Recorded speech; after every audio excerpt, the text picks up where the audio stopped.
Ողջույն հարազատներ, այսօրվա խոսքը, որ ունեմ Սուրբ Հոգուց առաջնորդված, մեղքի գիտակցումի մասին է։ Վերջի անգամ, նախորդ անգամ ուղարկեցի հարցում, արդյոք գիտակցում ես քո մեղքերը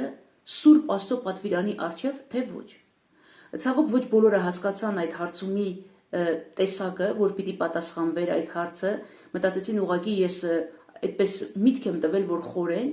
բայց Տերը օրհնի բոլորին եւ եղան պատասխանողներ, Տերը առատապես օրհնի բոլորին, բայց իրապես ուզում եմ, որ հասկանամ, որովհետեւ բավական ժամանակ է, որ ուղարկում եմ հարատև Աստծո խոսքը, թե իմ այս ուղերձները, որ Սուրբ Հոգուց առաջնորդված ուղարկում եմ, եւ թե Սուրբ գրքից համարներ, որ ուղարկում եմ մարդկանց, եւ կամեցա, որ հասկանամ, արդյոք ունեն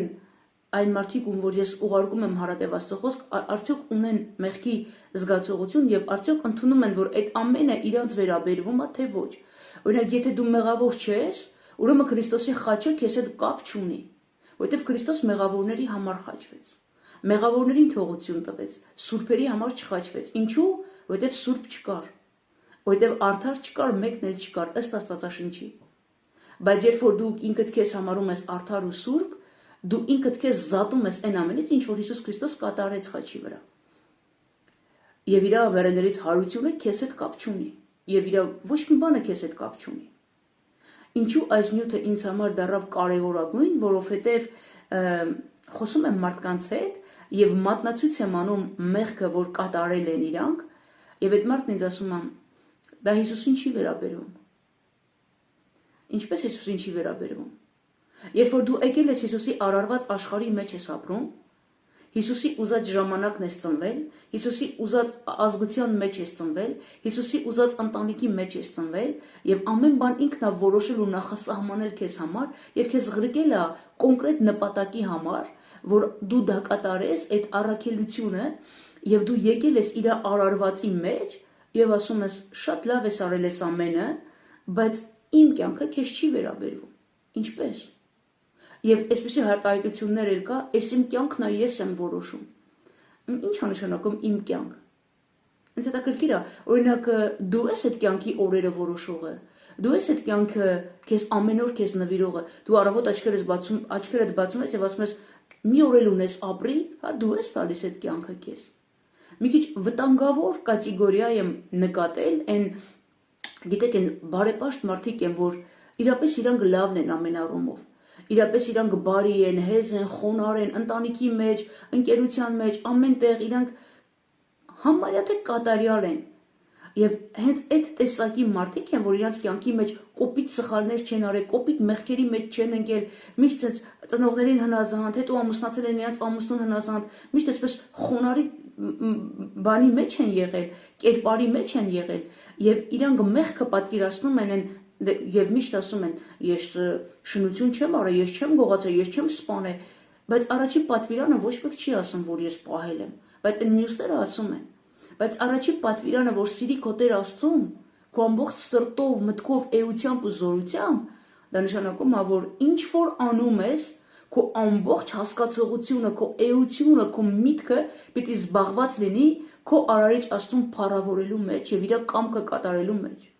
Բայց ով է պահում այդ պատվիրանը։ Բայց այդ մարդը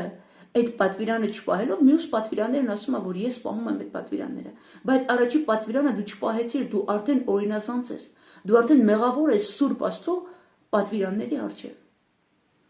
Եվ մարդիկ իրանց դիտարկում են որպես սա է վտանգը եւ սատանան հենց այս վտանգի համար վտարվեց, քանի որ ինքը լինելով արարած հրեշտակապետ եւ ամենասքանչելի հրեշտակապետերից մեկը,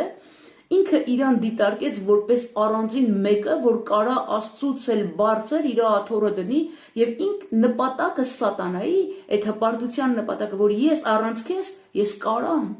Սա էր ամբողջ իմաստը սրա մեջ էր։ Եվ հիմա մարդիկ, որ ունեն այդ մտածելակերպը, սա սատանայից է,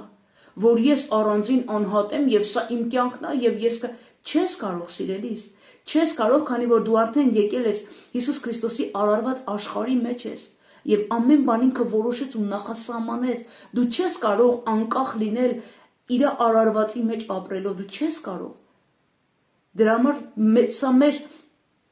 բարի պարտականությունն է, որ մենք փնտրենք այդ կամքը, քանի որ մեզ ղրկողը կամք ունի մեզ համար, որ ղրկենք եւ կատարենք այդ կամքը։ Եվ ի վերջո մենք բոլորս Ադամի եւ Եվայի սերունդն ենք,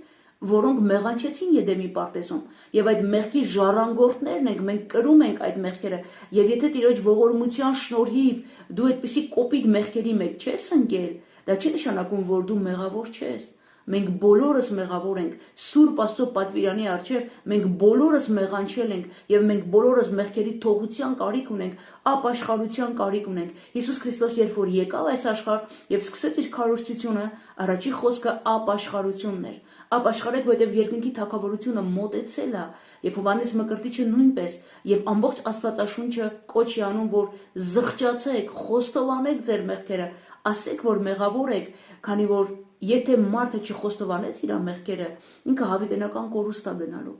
Ինչքան էլ որ բարեպաշտ լինես, ինչքան էլ որ լավ գործեր արած լինես, բարերար լինես, ով էլ որ լինես, երկինք չես մտնելու առանց Հիսուս Քրիստոսի առջև մեղքերդ խոստովանելու, քանի որ Հիսուս Քրիստոս խաչվեց, մահացավ, հարություն առավ, որպեսզի քո բոլոր մեղքերը ների ու ջնջի եւ քեզ իր սուրբ երկնային արքայություն փոխադրի։ Սիրելիս, մտածի շատ լուրջ եւ խոստովանի Տիրոջ առջև քո մեղքերը, քանի որ Հիսուս Քրիստոս սպասում է քեզ ամեն օր, ամեն ժամ եւ ամեն վայրկյան։ Եղիր օրհնված։